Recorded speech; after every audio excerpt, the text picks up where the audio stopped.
नमस्कार, प्रभात साक्षी news network और आप सभी का स्वागत है।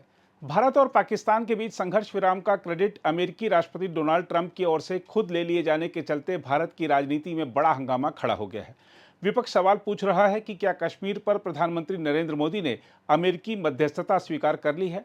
सवाल यह भी उठ रहा है कि आखिर भारत को परमाणु बम की धमकी दे रहा पाकिस्तान अचानक संघर्ष विराम का प्रस्ताव क्यों पेश करने लग गया। इन सब सवालों के जवाब देते हुए भारत सरकार के सूत्रों ने कई बड़ी बातें बताई हैं। हम आपको बता दें कि पाकिस्तान के 8 एयरबेस तबाह होने के बाद पड़ोसी देश को इस बात का एहसास हो गया था कि भारत का इरादा गंभीर है, जिसके बाद उसने शत्रुता समाप्त करने के लिए शांति की अपील की।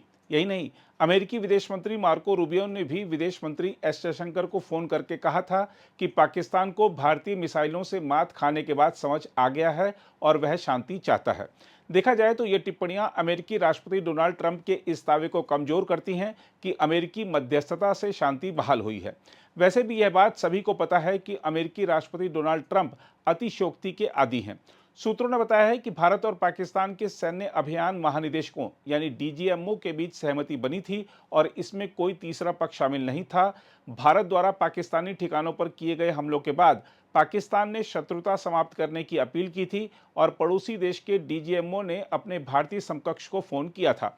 हम आपको बता दें कि भारत ने शुरू से यह भी कहा है कि भारत और पाकिस्तान के बीच आगे भी केवल डीजीएमओ के बीच सीधे तौर पर ही बातचीत होगी। हम आपको यह भी बता दें कि भारत सरकार के सूत्रों ने कश्मीर मुद्दे पर मध्यस्थता और भारत व पाकिस्तान के बीच तटस्थ स्थल पर बातचीत को लेकर अमेरिकी प्रशासन की टिप्पणियों को भी दरकिनार कर दिया है।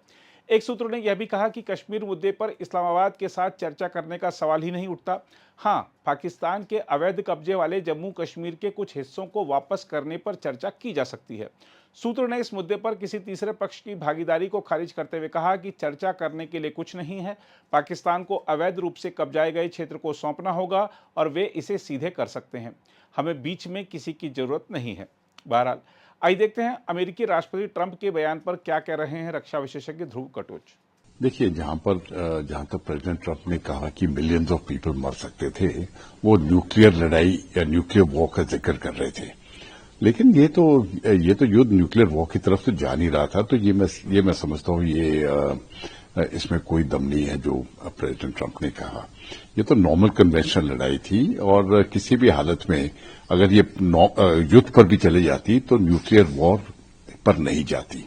देखिए, यहां पर यूक्रेन और रशिया 3 साल से लड़ रहे हैं और रशिया ने अभी तक न्यूक्लियर हथियार या टैक्टिकल न्यूक्लियर हथियार भी इस्तेमाल नहीं किए हैं।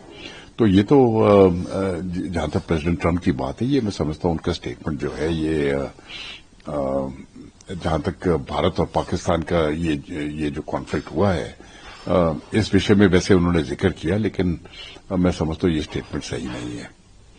जहां तक रही बात दोनों देशों के बीच में शांति लाने के लिए या उसके बाद प्रेसिडेंट ट्रंप ने कश्मीर का भी जिक्र किया है। मैं साफ कह देना चाहता हूं, जहां तक कश्मीर का मामला है, ये भारत का अंदरूनी मामला है।